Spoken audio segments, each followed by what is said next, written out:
White banget ya. Jadi di video kali ini kita mau melihat hasil dari sebuah lensa baru ini.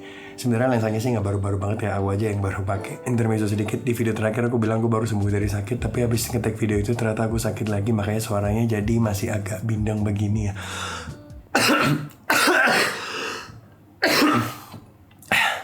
Aduh, panjang nih ngetek videonya. Ini adalah hasil dari Sony 16mm f1.8.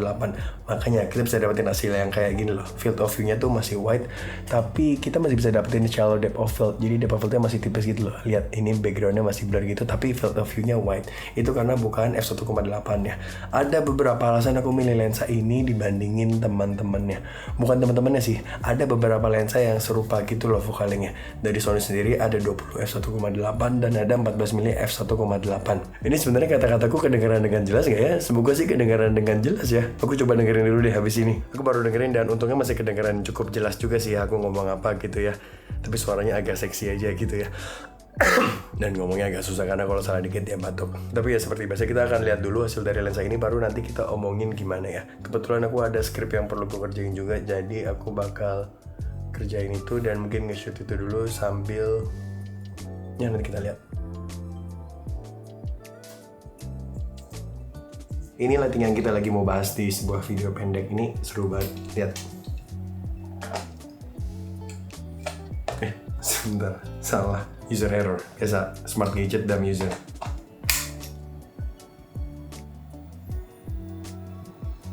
Gila, kecil gini 65 watt pak, nggak main-main.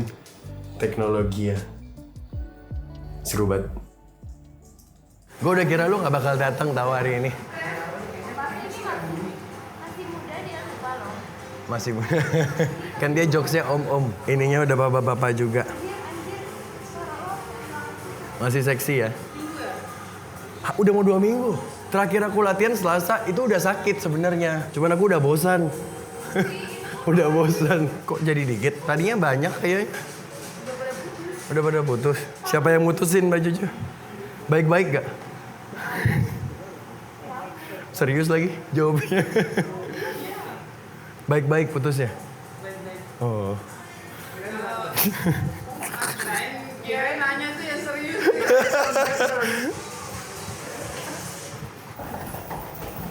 Cep-cep ya. Pam-pam. Mundur, samping. Go. Aduh. Putar lagi. Cepnya putar lagi. Biasanya kita udah disuruh hand wrap, ini jangan pakai hand wrap. Kira-kira apa yang mau diberikan oleh Miss Juju kita? Conditioning. Push up leg. Bener.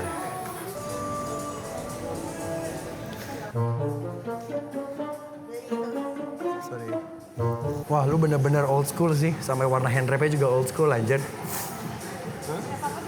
Bandage gitu, nggak tahu. Cuman warnanya bandage gitu. Iya. Sampai warna ininya pun old school dia. Putar.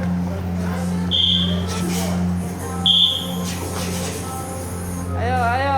Kok aku seminggu nggak pakai glove rasanya gede banget ya? Oh, baik kali. Kayak gede banget rasanya. Ya. Cep kan. Bang. Style.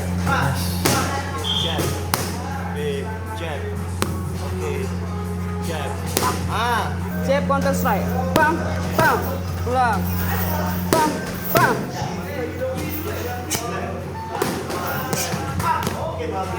Masih. Ayo pakai glove-nya. Masih ke samsak dulu. Power. Satu power. Satu. Ringan tapi.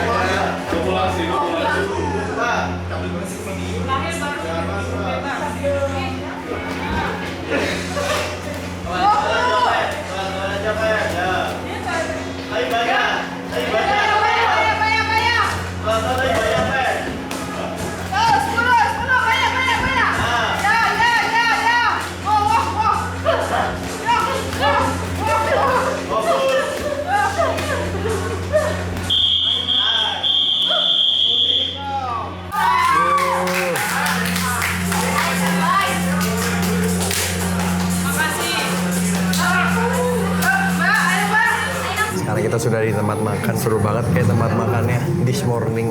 Kak, pesannya mau bakmi keriting smoke ducknya 3 ya berarti ya? Boleh. Kamu yang lain. Masih mau yang lain Kak? Oh, Gas. masih. Kita semua pesan ini. Lihat anak muda di 2026. Duduknya berdekatan tapi masing-masing main HP.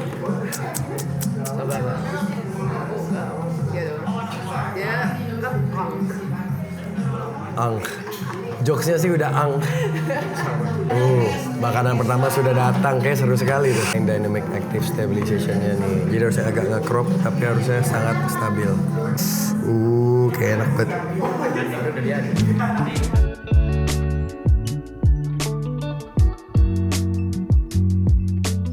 Coba diulang lagi Ren, gimana? Makanannya enak tapi Pemandangannya guys agak gimana gitu. Kayak ada lembur-lemburnya gitu. ada lembur-lemburnya. Main dish sudah selesai, sekarang waktunya kita menaklukkan dessert. Ada yang mau roti, share Hong Kong toast. Kayamel butter, imut banget ya tuh. Kayamel. Sebenarnya gue tertarik coklat sih, tapi tenggorokan gue kayak makin marah deh. Kita kena marketing guys. Tadi mau pesan 1, tapi karena mbaknya jago banget ngejelasin, kita jadi pesan 1. Satu lagi mana? Oh belum. Ini kayamel toast. Ini tadi apa ya? Kayamel toast. Sekarang udah gue bagiin deh. Udah amat suka kabur bang.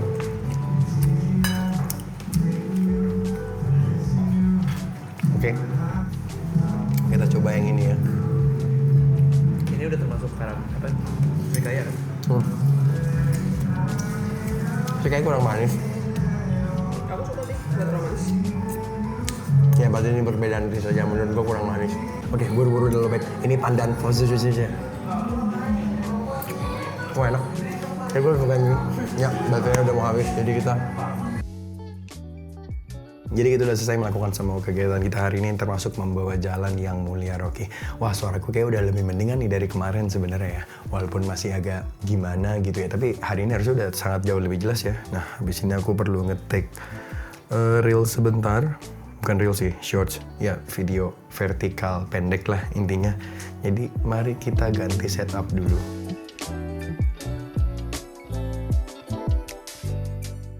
Seperti biasa si Edo Pintar ini abis kemarin syuting tuh malah lanjut ngedit, terus tidur. Lupa deh lagi nge-shoot video panjang ini, jadi kita lanjutin besokannya. Oke, sekarang kita mau masuk ke lensanya. Kita mau ngomongin lensa ini dikit ya. Mungkin kita mulai dari focal length 16mm itu sendiri. Untuk pemilihan focal length 16mm ini sendiri, sebenarnya aku tuh udah tahu ini focal length yang aku bakal suka. Karena sebelum aku pakai ini, kan aku udah pakai lensa Sony 11mm f1.8 ya. Yang sebenarnya itu tuh lensa APS-C. Jadi ketika kita pakai di kamera full frame, terus kita pakai di APS-C mode, kita bakal dapat field of view yang equivalent dengan kurang lebih 16,5mm. Aku udah pernah bikin video yang membahas lensa tersebut. Aku akan taruh link ke videonya kalau tertarik untuk nonton. Tapi intinya singkat cerita, aku suka pakai lensa itu soalnya walaupun ketika kita nggak pakai dia di APS-C mode, dia vignette-nya tuh nggak terlalu gede. Kalau kita pengen nge-shoot biasa terus nantinya mau kita crop ke 4:3 itu aman. Terus kalau kita pakai dia di mode full frame, kita taruh di dynamic active steady shot, kita bakal dapat hasil yang smooth banget tapi field of view-nya masih wide dengan vignette yang minim banget, hampir nggak ada malah bisa dibilang, kecuali kita gerakin kameranya agak cepet atau agak ekstrim gitu. Permasalahannya adalah ketika aku cuma pengen bawa satu lensa dan kadang aku pengen pakai buat foto. Karena lensa 11mm tersebut adalah lensa APS-C. Ketika aku pakai untuk foto, ya kalau kita video ini kan 16:9 ya, jadi vignette-nya nggak terlalu gede. Tapi kalau kita foto kan 3:2, jadi vignette-nya tuh terlalu gede. Jadi terlalu banyak resolusi yang dibuang. Apalagi kamera yang aku pakai itu kan resolusinya 12 megapiksel ya. Udah pas-pasan dibuang banyak lagi gitu kan. Jadi kayak terlalu banyak aja sih resolusi yang dibuang. Dan ya ketika aku pakai lensa 16mm untuk full frame ini ya masalah tersebut ya gone, hilang. Karena memang apa ya, karena memang ini lensa full frame yang dipakai di kamera full frame, jadi ya full nih kita dapat, nggak ada vignette apa-apa kan. Lalu 16mm ini kalau kita pakai di APS-C mode kayak sekarang, jadi ini aku lagi ikut taruh di APS-C mode untuk nunjukin kita bakal dapat field of view equivalent dengan kurang lebih 24mm. Focal length yang cukup enak ya kalau kita pengen nge-shoot ke arah sebaliknya. Ini kan aku lagi arahin kamera ke arahku, sedangkan kalau aku lagi pakai kamera dan pengen nge-shoot ke arah sana gitu misalnya, aku pegang begini, aku jadi orang di belakang kamera. Ini lebih enak sih, bukan lebih enak sih, tapi kayak lebih versatile lah mungkin kata yang lebih tepat ya. Dan kalau aku lagi nggak pengen pakai di APS-C mode, si 16mm ini aku taruh di dynamic active steady shot di full frame mode, itu kan kita bakal dapat field of view yang equivalent dengan 20-21 mili gitu ya. Jadi lebih nge-crop sedikit, tapi kita dapat yang sangat lebih smooth gitu hasil gambarnya. Sedangkan ketika aku pakai lensa, sebentar aku ambil lensanya biar kebayang. Sedangkan ketika aku pakai si lensa Sony 11mm ini dan aku balik, jadi aku nge-shoot ke arah sana gitu.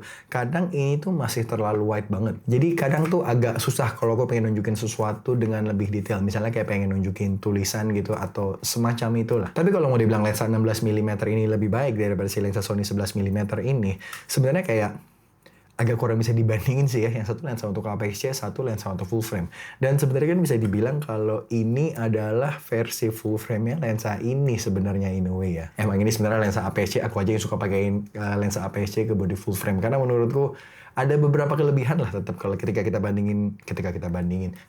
pakai lensa APS-C ke full frame. Sekarang kita udah balik ke full frame mode lagi, jadi ini udah 16 milinya ya. Jadi kurang lebih itu beberapa alasan pemilihan focal length 16 milinya. Ya aku memang suka aja dan cocok lah sama style syutingku. Lalu sekarang mungkin lebih ke alasan spesifiknya kenapa lensa ini ya. Kenapa pilih lensa Sony 16mm f1.8 ini. Sebenarnya kompetitor langsung dari lensa ini tuh cuma satu ya. Lensa Viltrox 16mm f1.8. Itu satu-satunya lensa yang benar-benar sama focal length dan bukaannya. Jujur, sebenarnya secara hasil gambar, purely secara subjektif, ada beberapa bagian yang aku lebih suka si lensa Viltrox itu. Tapi ini tuh purely subjektif banget sih. Aku lumayan suka sama karakter tuh nggak. Jadi ketika kita pakai si lensa Viltrox itu, dia tuh bokehnya agak lebih bertekstur gitu. Yang sebenarnya secara objektif, ini adalah tanda kalau lensa tersebut lebih tidak sempurna daripada si lensa Sony ini. Mungkin ada hubungannya lensa Sony 16mm f1.8 ini punya 11 diaphragm blades dan si Viltrox tersebut hanya punya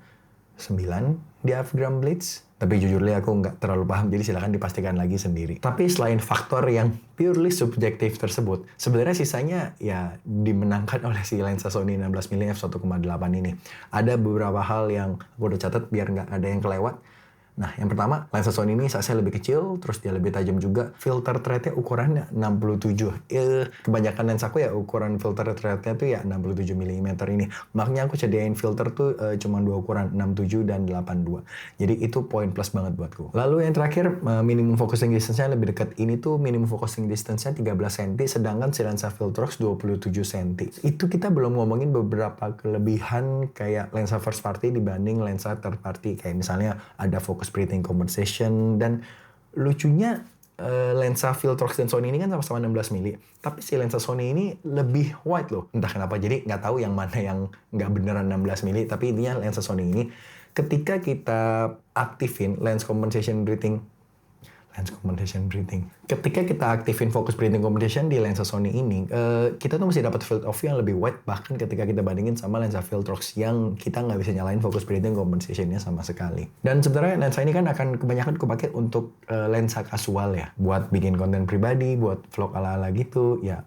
Tapi sebenarnya kemarin gue pakai kerja juga sih, jadi mungkin nggak terlalu valid ya. Tapi intinya ukuran dan berat lensa tuh bakal jadi faktor besar, apalagi buat orang mageran kayak aku. Makanya at the end of the day, ini jadi pilihanku. Oh, dan hampir ketinggalan satu lagi. Sebenarnya faktor terbesar yang bikin lensa Viltrox lebih menggiurkan mungkin tuh harganya ya. Sebenarnya kalau untuk harga barunya tuh nggak beda terlalu jauh. Si Viltrox tuh 10 juta lewat dikit, dan si lensa Sony ini 14 juta.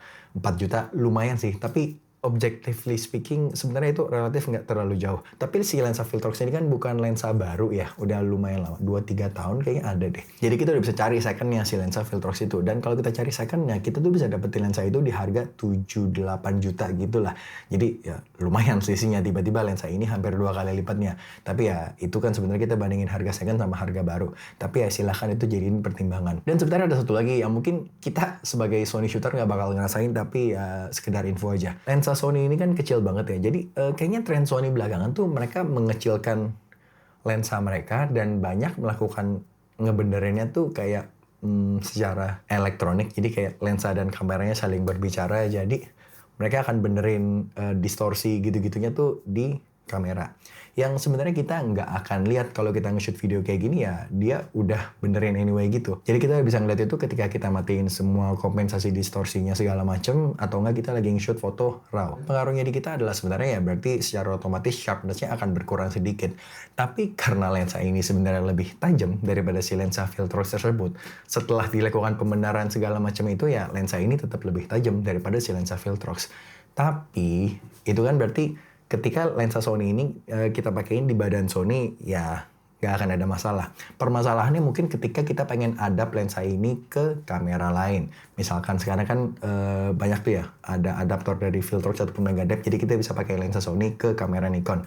Nah, kayak gitu kan berarti compensation-nya nggak bakal jalan tuh, karena kita pakai lensa Sony ke kamera Nikon. Jadi kalau pengen nge-adapt lensa ini ke kamera Nikon aja, mungkin ini bakal jadi suatu masalah ya. Tapi kalau kita pakai ini di kamera Sony kita ya sebenarnya nggak ada masalah. Segmen barusan itu sebenarnya nggak ada di script, jadi aku berusaha ngomong on the go aja. Jadi semoga pesannya tersampaikan dengan baik. Lalu yang berikutnya, ada lensa Sony 14 dan 20 mm ini.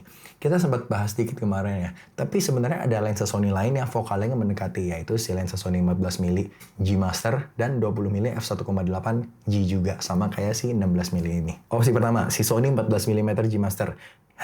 Lensa ini tuh gede banget malahan. Mahal, nggak bisa dipasangin filter circular biasa, jadi agak ribet. Jadi terlalu banyak repotnya, jadi auto coret. Lalu opsi kedua, Sony 20mm f1.8. Ini benar-benar mirip banget size dan bentuknya sama si lensa Sony 16mm f1.8 yang kita lagi pakai ini. Cuman dia lebih gede sedikit aja. Sebenarnya lensa 20mm itu kan lebih tua ya. Jadi sebenarnya mungkin kebalik ya. Lensa Sony 16mm ini benar-benar persis kayak lensa Sony 20mm tersebut, tapi lebih kecil dikit. Nah, dibandingin sama lensa 20mm ini, aku lebih galau nih. Kayak, aduh, mendingan yang mana ya?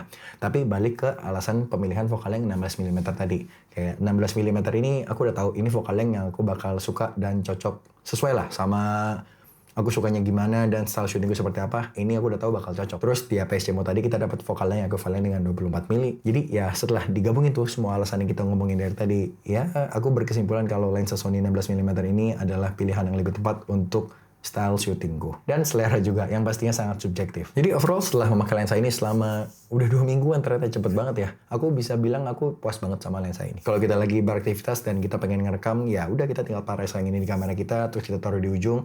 Atau enggak untuk ngerekam BTS, kayak ya lensa ini cocok banget lah. Enak, karena dia kan lumayan wide banget tuh ya. Jadi kita nggak perlu takut, aduh ini masuk frame gak ya gitu-gitu loh. Ya iyalah wide banget, ini udah termasuk ultra wide lens ya. Dan itu juga tuh, dia udah termasuk wide banget, tapi belum yang sampai berdistorsi banget kayak fish eye gitu kan. Dan f1.8 yang itu sih, jadi kita bisa dapat field of view yang wide tapi tetap bisa dapat depth of field yang tipis. Kayak menurutku ini kita bisa dapat looks yang unik aja sih jadinya. Si 11 mili sebenarnya f1.8 juga, tapi kan ketika kita pakai di APS-C mode berarti kurang lebih itu ekivalen dengan ya lensa 16,5 mili, aperture-nya jadi 2,8 lah kurang lebih ya, naik 1/3 stop. Jadi kurang lebih lensa ini full frame equivalennya ya 16,5 mili f2,8. Jadi bisa dibilang ya agak beda sedikit. Sekian first impression dan alasan aku memilih lensa ini. Fix ini bakal jadi salah satu lensa yang paling sering aku pakai, dan kalau aku ketemu hal lain atau aku udah pakai ini cukup lama, aku akan bikin video long term review-nya pastinya ya. Jadi silahkan ditunggu. Itu aja video kali ini, sampai ketemu di video berikutnya. Bye!